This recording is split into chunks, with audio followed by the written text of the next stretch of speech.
you ever wondered how they make those ooey gooey, creepy, crawly things you see on TV and in the movies? Well, we decided to take you straight to the source.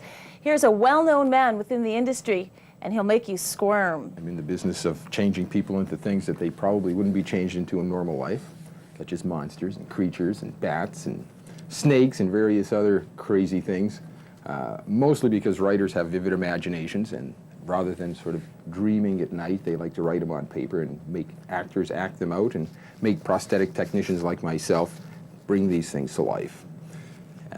Consequently, I don't generally have nightmares because I get to live all my nightmares out for all the producers. So it kind of works well. And that's the kind of thing that I do. Special effects makeup? Special effects makeup.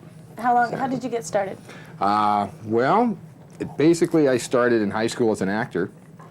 Once I left high school, I decided that perhaps acting was a pretty tough thing to get into. And I did have the ability to sculpt and to make molds, and I developed that talent to the point where I could change people's faces. So how long would it take you to make something, like to make those? Well, the basic rule is to do a very reasonable job on a makeup appliance, in other words, to change someone's face fairly drastically, something beyond a rubber nose or perhaps a baggy eye.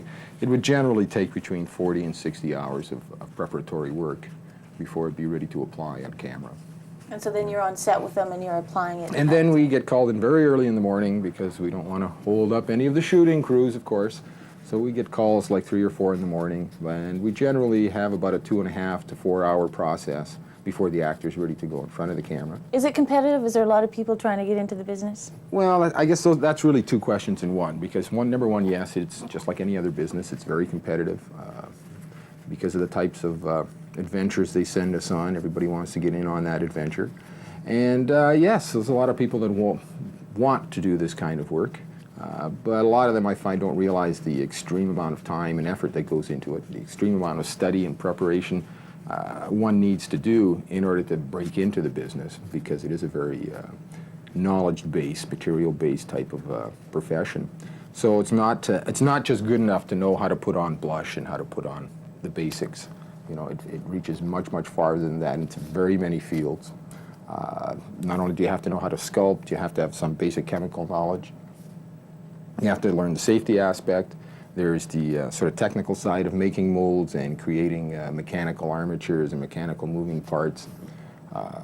Anatomy enters into it. So it's a fairly broad range field. Not to say that the regular makeup artists don't have their work cut out for them too, but ours tends to stretch just a little bit beyond that and be more, shall I say, creatively demanding in some instances, more so than it would be for straight makeup artists.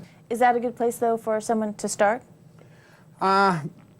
Basically it is. You know, if you have a good foundation in straight makeup, then it can only help you in learning the colors of the human skin and learning balance and shadow and highlight and all the other things that go along with doing a good makeup job. Once you have that under your belt, then the next step would be to sort of hone your sculpting skills, and then go on to learning mold making and all the other things that are involved. What's one of your favorites? I think recently one of my more favorites was an episode of Outer Limits that we did called Under the Bed. And that was basically about that little critter that's always under your bed at night when you sleep. And he happens to be right over there. He was this little boogeyman that this little boy discovers sort of in a somewhat ghastly way. As one night he's going to bed and he hears this little rattling under his bed. So he hops out, he looks under his bed, and he sees these two glowing, bright red eyes. And right before our very eyes, an arm comes out, snags him, and snatches him under the bed. Later on, we find out it's this little hunchback-type creature that lives in the caverns and has for years been stealing kids, and of course, this is his main diet, main source of energy. That was a fun piece to do. How long did it take you? We had 2 weeks to prepare the main creature and to get him ready, and we shot for 5 days. And it was quite grueling. We were up at the mines of Britannia, which I don't know if you've ever been up there, but it can be quite a difficult situation to shoot in because of the rocks and being so cold. And of course we were shooting in the middle of winter, which made it all more fun to be in the middle of Mother Earth and snow and things happening outside. But it was a lot of fun. It was a good experience. The creature worked out well and the episode turned out real well. So. Do you get enough work here in Vancouver, or do you ever feel the need to go to the States? More and more. It becomes steadier and steadier as each year goes by. The past few years have been very good to us. It's been a very steady flow of work. But it's the nature of the industry that perhaps there are gaps in it. You know, it's like an actor in many respects, that there's not always a role for that particular actor. And not every film that comes through town requires some form of special effects makeup. But to answer directly, it is getting much more constant than it has been. I've been in the business since the early 70s and have seen it grow from just one feature a year to now where we're doing 60 films, 60 projects every year. That's a big increase. And that increase has made it more viable for people like me to be in this city and to work in this city. What's this you're working on? This will end up, this actually is a sculpture for a person that gets extreme wasp bite in this episode of Poltergeist. There's a demon that's sort of resurrected in the story, and as payment for these young boys resurrecting the demon, they kind of indirectly ask him to do a little payback on this other schoolboy that has sort of been giving them a hard time. And the demon, of course, does this in as vicious a way as possible, and in this particular instance, he sort of summons wasps from hell, if you will, and they proceed to attack this young boy's face and give him a very severe wasp bite. Once this sculpture is finished and we have the actual rubber piece that'll go on the actor, it'll be rigged to sort of pulsate, so he'll have that old pulsating thing happening on his face, but it should be fun. So is this like every actor's dream, is to have some weird ooey gooey stuff happening to their character? Well, I don't know if it's every actor's dream, but certainly if the role requires it, then most actors are pretty amiable to doing it. It's quite a procedure to have an appliance glued onto your face and wear this sort of extra bit of skin around for the day.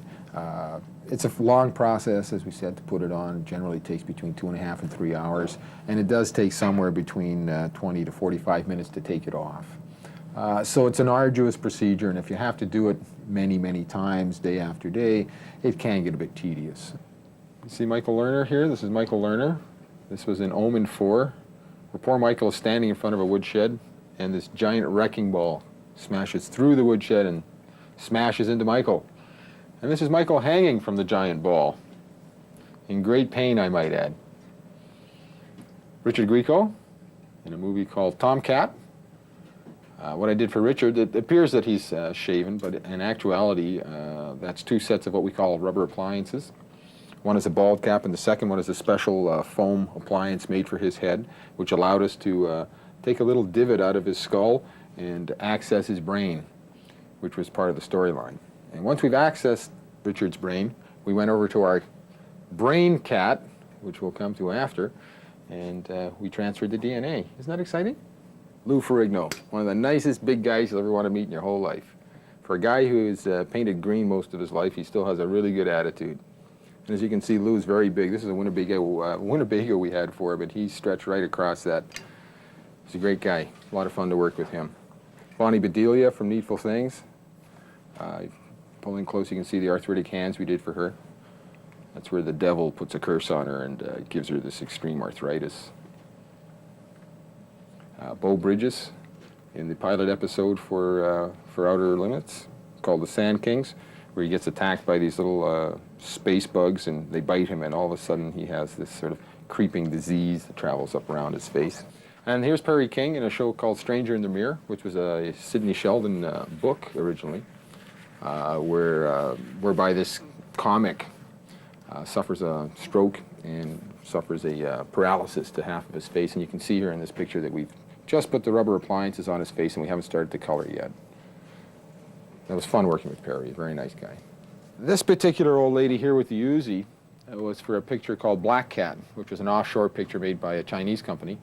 The premise there was that we have a group of terrorists, that one of which makes himself up to be an old lady to sneak on this 747 and commences to pretty much wipe out everybody on the airplane, until finally, as in all good movies, the bad guy gets shot and it's discovered that it's not really a little old lady, but an awful terrorist guy.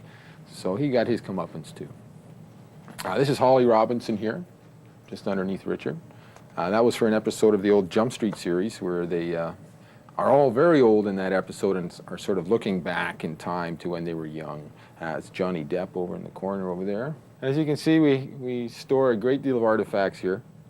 Just about everything we've made in the past little while, we try and keep for a few months anyhow before we run out of space and put it into storage. This young man with the strange bit of apparatus poking out of his head was used in a movie called Extro 2, and that's a result of meeting our deadly creature in a dark alley. That's what generally happens to people when they do that. Here we have various and sundry different types of ugly hands, hands that belong to creatures, hands that belong to poor victims of creatures. And we have the odd human skull hanging around, which is a necessity in my business. Human skulls are very important to us. This wonderful looking chap was from a Street Fighters commercial we did for Milton Bradley, as well as this wonderful long tentacle here that we have. This is the Goosebumps skeleton, which is, again, is a new commercial that we just did for Milton Bradley. Young boy from The Child of Rage. Many times child actors don't like to be beaten against the cement, so we have to make duplicates of them. And this is one of those heads that allows us to do that and create the reality in a situation like that.